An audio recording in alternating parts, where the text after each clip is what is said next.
यही स्मृति ईरानी है ना, जो गैस सिलेंडर के लिए सड़कों पे उतर के या सिलेंडर उठा के हल्ला कर रही थी। आज के डेट में सिलेंडर का दाम आसमान छू लिया। यही प्रधानमंत्री जी का बात का तो तोड़ नहीं है। इसके पहले देश से थाली ताली बजवाने का अपील किए थे लोग, बजाया भी था, ड्राम टीना सब बजा था गांव-गांव। अब इस बार अपील है कि सोना नहीं खरीदने का।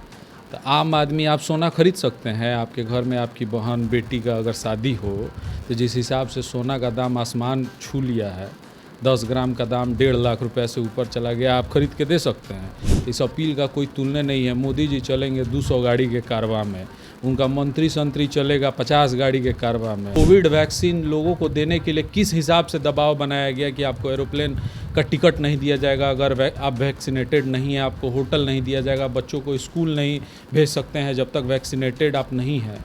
तो कहीं ना कहीं मोदी जी का मिसमैनेजमेंट जो है शुरू से चला है, चाहे नोटबंदी हो, चाहे कोरोना हो। कितना प्रधानमंत्री नरेंद्र मोदी ने फिर से एक बार देशवासियों के लिए बड़ी अपील किया है।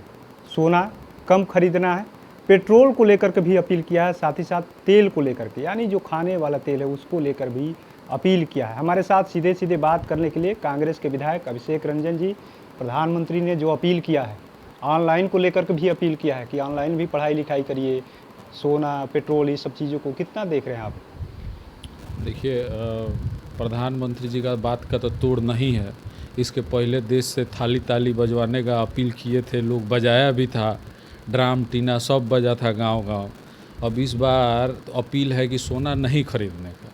तो आम आदमी आप सोना खरीद सकते हैं। आपके घर में आपकी बहन बेटी का अगर शादी हो तो जिस हिसाब से सोना का दाम आसमान छू लिया है, 10 ग्राम का दाम 1.5 लाख रुपए से ऊपर चला गया, आप खरीद के दे सकते हैं। इस अपील का कोई तुलना नहीं है। मोदी जी चलेंगे 200 गाड़ी के कारवा में, उनका मंत्री संतरी चलेगा 50 गाड़ी के कारवा में। आम आदमी तो पेट्रोल खरीदने के पोजीशन में ही नहीं है कि पेट्रोल खरीदे। रहा खाद उद का, तो कुछ दिन में मोदी जी कहेंगे खाद उद भी मत डालिए, कुछ दिन बाद मोदी जी अपील करेंगे कि सांस भी कम लीजिए।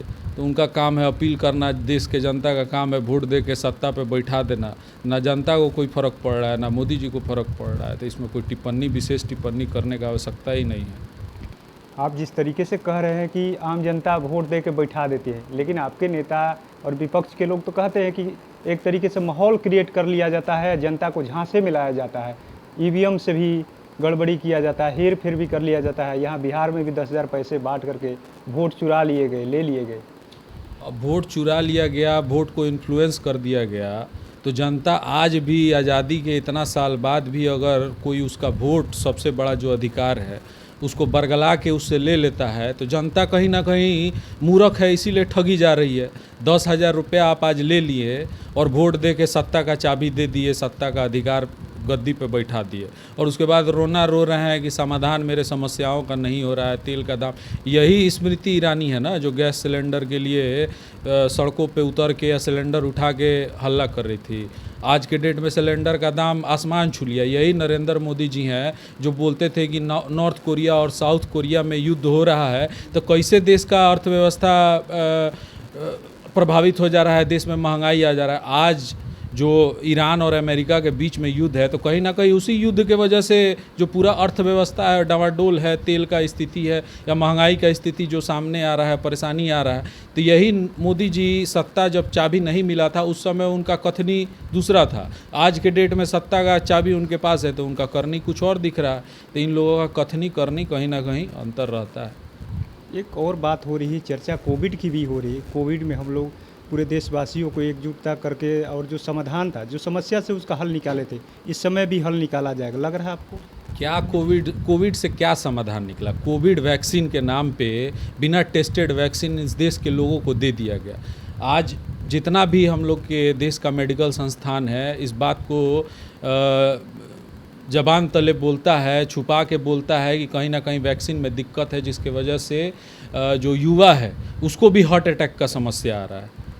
इस चीज़ का मोदी जी कहीं वेरीफाई, कोविड वैक्सीन लोगों को देने के लिए किस हिसाब से दबाव बनाया गया कि आपको एरोप्लेन का टिकट नहीं दिया जाएगा अगर आप वैक्सीनेटेड नहीं हैं, आपको होटल नहीं दिया जाएगा, बच्चों को स्कूल नहीं भेज सकते हैं जब तक वैक्सीनेटेड आप नहीं हैं। तो कहीं ना कहीं मोदी जी का मिसमैनेजमेंट जो है शुरू से चला है, चाहे नोटबंदी हो, चाहे कोरोना हो। कितना लाख लोग इस देश में मर गया। आज के डेट में। आज के भी डेट में अगर ये सिचुएशन जो केओस का सिचुएशन जो पूरे देश में बना हुआ है, इसके पास भी राहुल जी तो मार्च के टाइम में ही बोले हुए थे कि इस सिचुएशन से हम लोग को आने वाले टाइम में निपटने के लिए जो प्लानिंग है वो आज के डेट में ही करना चाहिए। जो मोदी जी आज जो ज्ञान दे रहे हैं, इसको मार्च में ही राहुल गांधी ने बोला था कि इस तरह का सिचुएशन बनेगा। पर क्या उनके बात को सीरियसली लिया गया? नहीं सीरियसली लिया। ना मोदी जी के पास, ना बीजेपी गवर्नमेंट के पास ना कोई प्लानिंग है, ना दूरदर्शिता है। बस सिर्फ जो हमारे देहात में कहा जाता है कि नाच का पार्ट खेलने वाला कहानी है। स्टेज मिल जाता है, लिखा हुआ भाषण मिल जाता है, टेलीप्रॉम्प्टर पे देख के पढ़ते हैं। प्लानिंग तो उनके पास कुछ है नहीं। आपको क्या लगता है कि जिस तरीके से नोटबंदी में लोग लाइन लगे थे, अब पेट्रोल को लेकर के जो अपील की जा रही है, सोना तो आम आदमी नहीं खरीद पाएगा, ये सब लोग जानते हैं, लेकिन पेट्रोल को लेकर के जिस तरीके से अपील है, फिर से एक बार लाइन में लोग लग सकते हैं। देखिए, आप जो हम कहना चाहते हैं उस चीज़ को आप नहीं पकड़ रहे हैं। मोदी जी ने कहा था ना कि देश के प्रधानमंत्री की एज के हिसाब से पेट्रोल का दाम बढ़ रहा है। आज पेट्रोल का दाम कितना है? अभी नियर अबाउट 10 दिन के अंदर में पेट्रोल का दाम इतना ज़्यादा होने जा रहा है कि एक जो मध्यम वर्गीय जो परिवार है, जो काम करने अगर नहीं जाए तो उसका आजीविका चलाना, उसके परिवार का पालन पोषण करना मुश्किल हो जाएगा। उसका पेट्रोल से, डीजल से काम करना के लिए नहीं निकल सकता है सड़क पे। आप देखिए, डीजल का दाम अगर हाइक होता है तो सारे कमोडिटीज़ का जितना भी खदान है सबका दाम बढ़ेगा। तो कहीं ना कहीं परेशानी आज के डेट में बढ़ने ही वाला है, कल के डेट में बढ़ने ही वाला है, जिसका कोई प्रॉपर प्लानिंग गवर्नमेंट के पास नहीं है। अब आगे क्या आप लोग क्या सोच रहे हैं, इसको लेकर के क्या आप लोग कर रहे हैं, जनता को कैसे आप लोग बताइएगा?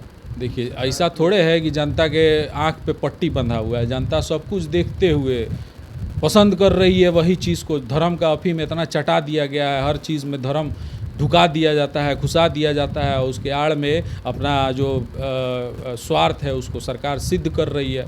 हम लोग का तो बिहार में अगर देखिए, हर जगह विपक्ष का स्थिति जो है वो कमज़ोर ही है। जो बचे हुए जो विपक्षी जो नेता हैं, उनको भी तोड़ मड़ोड़ के ऐसा सिचुएशन क्रिएट कर देना चाहती है सरकार कि उसके खिलाफ़ में कोई बोलने वाला ही नहीं रहे। अभी देखिए, अगर नेता का जो बेटा है वो बिना चुनाव लड़े मंत्री बन सकता है, पर जो इस देश का युवा है, जो इस स्टेट का युवा है, अपने जायज़ मांगों को लेके लोकतांत्रिक तरीक़ा से अगर सड़क पे उतरता है तो उसकी आवाज़ को दबाने के लिए सरकार लाठीचार्ज कराती है, जेल भी भेज देती है।